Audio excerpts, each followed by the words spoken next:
yesterday for Easter. By the way, happy Easter, Stu. Happy Easter, Glenn. A day after Easter. Yes. 364 days till the next one. Thank you very much. Wow, how do you do that? And are you a mathematician?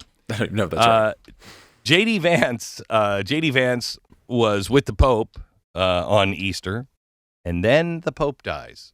That's all I'm going to say. I'm just going to leave it there. You draw your own conclusions, America.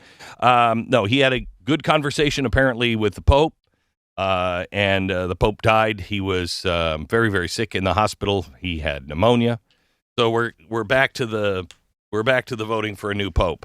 Now, if I may, let me just tell you a story that I don't think most in the media even understand, and if they do, they certainly won't touch it.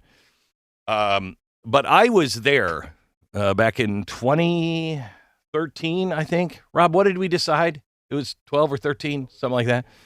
I was at the Vatican. I was supposed to meet with the Pope. I met instead with a bunch of the high advisors for the Pope, and it was Pope Benedict at the time. And I just want to talk to you about what I learned there and what we need to understand on this last Pope, because there was a quiet coup inside of the walls of the Vatican. The first public victim of the deep state was not a president of the United States. It was the Pope. It wasn't a priest, wasn't a whistleblower. It was Pope Benedict. Benedict wasn't just a conservative, although he was a staunch conservative. He was absolutely immovable. He was elected in 2005. He stood for everything the modern world wanted the church to abandon. He was moral. He had moral clarity. He was a traditionalist and a spiritual authority. And my first realization that Pope Francis was going to be none of these things is when the media was talking about, they kept doing the white smoke and the black smoke, and they finally had, I don't remember what it is, the white or the black smoke, and it came out, and they knew they had a pope, and so they were waiting, and they were speculating. Everybody on CNN and ABC, they were all speculating. Who could it possibly be? And they started to speculate, and they would say, it's probably this cardinal. Oh, he's a real hardliner. He's going to be really bad, blah, blah, blah, blah, blah. Then they finally came up to this pope. I don't remember what his real name is, but, they mentioned him, and they said, we don't know much about him. And within 10 minutes, everybody on every network started talking about how great he was going to be. He was practically Jesus. And then when he was named Francis, he is Jesus, or St. Francis, take your pick. And I remember looking at you, Stu, and saying, oh boy, we're in trouble. They like him. This guy's going to be a nightmare. So you had Benedict, who would not compromise on life, no surrender on marriage, no applause for, the modern world, and the globalists hated him. The media called him rigid, progressive called him dangerous, and the machine went to work behind closed doors, because that machine is in every government, and make no mistake, the Vatican is a government. Scandal after scandal, corruption, abuse, all real problems, yes, but they were used to discredit this pope and destabilize his papacy.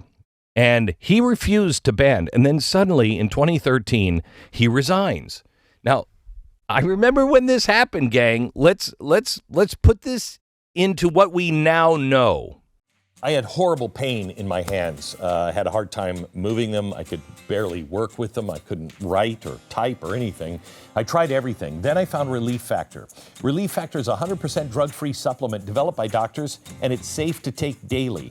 It made a real impact for me and so many others. Try their 3-week quick start now, $19.95 at relieffactor.com.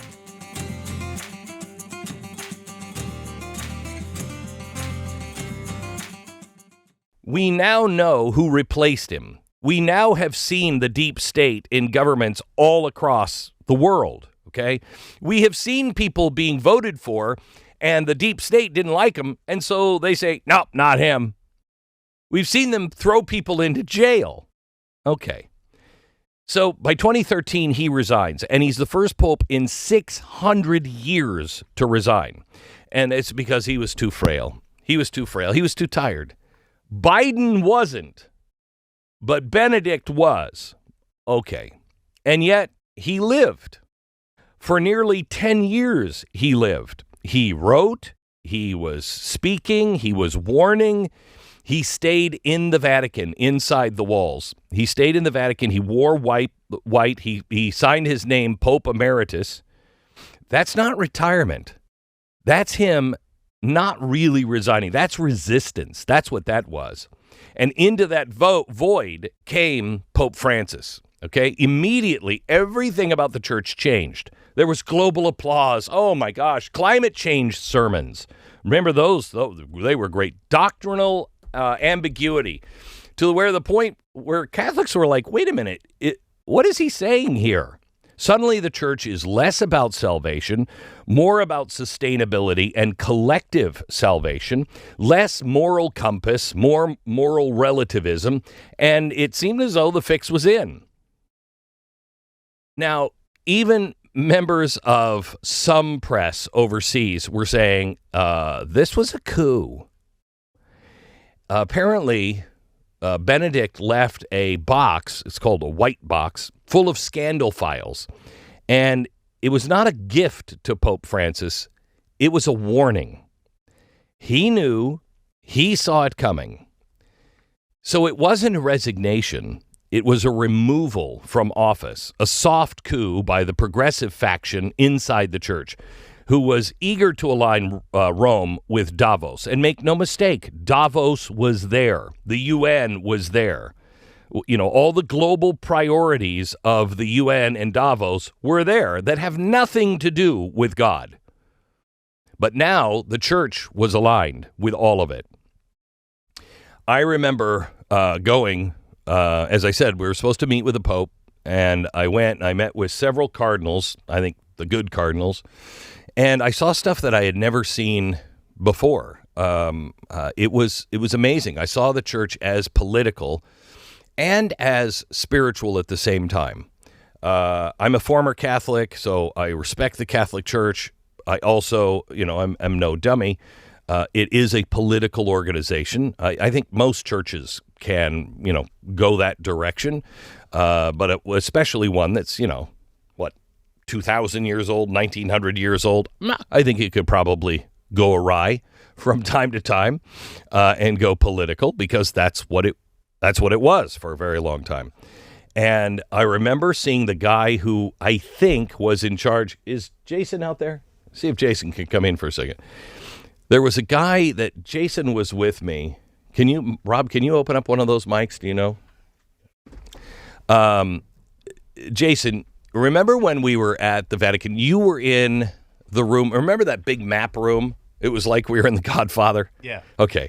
I don't remember what that place was, but it was, like near the Vatican, right around the Vatican. And it was a place where they went and they held, dignitaries and held functions there.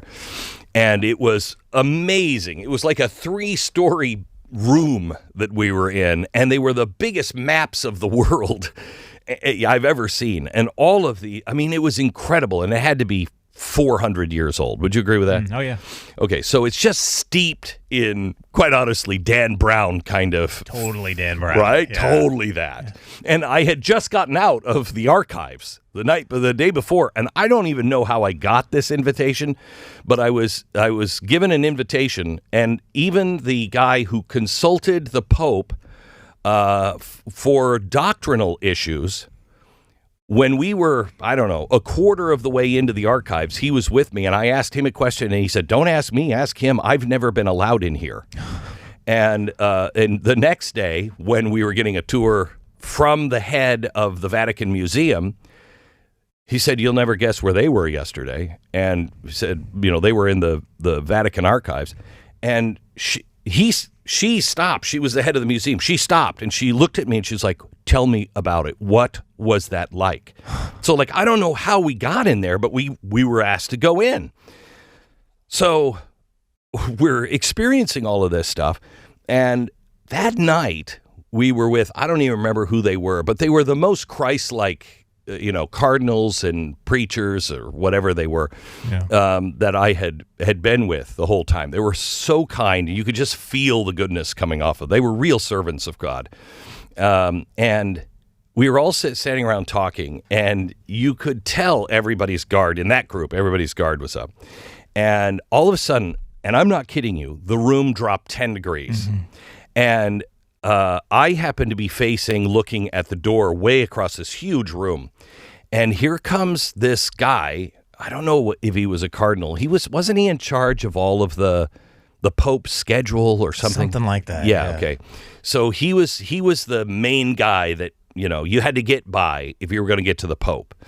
And the room dropped. It became cold. And I said, holy cow, who is that guy? And the whole group of really nice guys turned around and looked at him.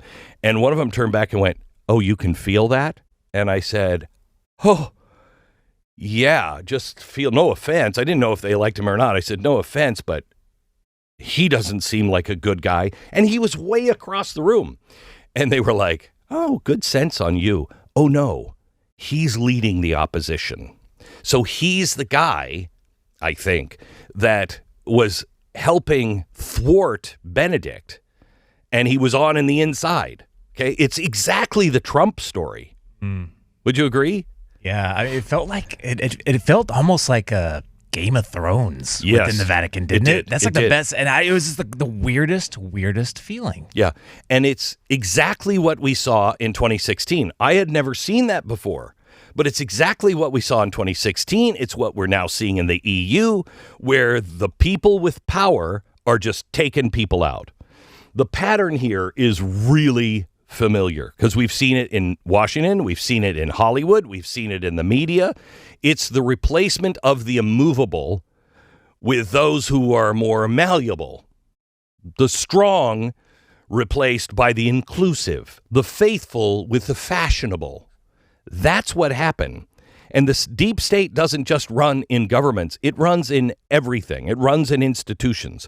And when those institutions start to resist the world's direction, they're infiltrated, they're neutralized, and they're repurposed. And it is in everything.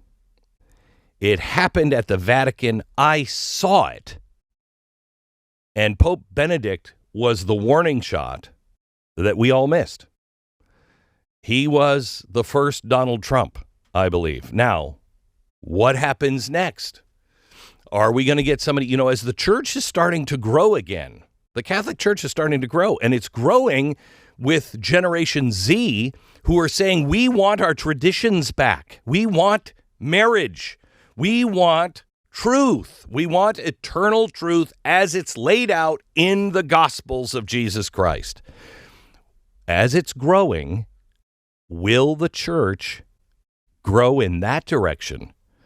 Or has Francis put such a cabal in there that you might get somebody who says that, but is it going to be, we just elected a new guy and he's doing exactly what the last guy did, just the way it happens in our government and every other government on earth? We'll see. It begins today.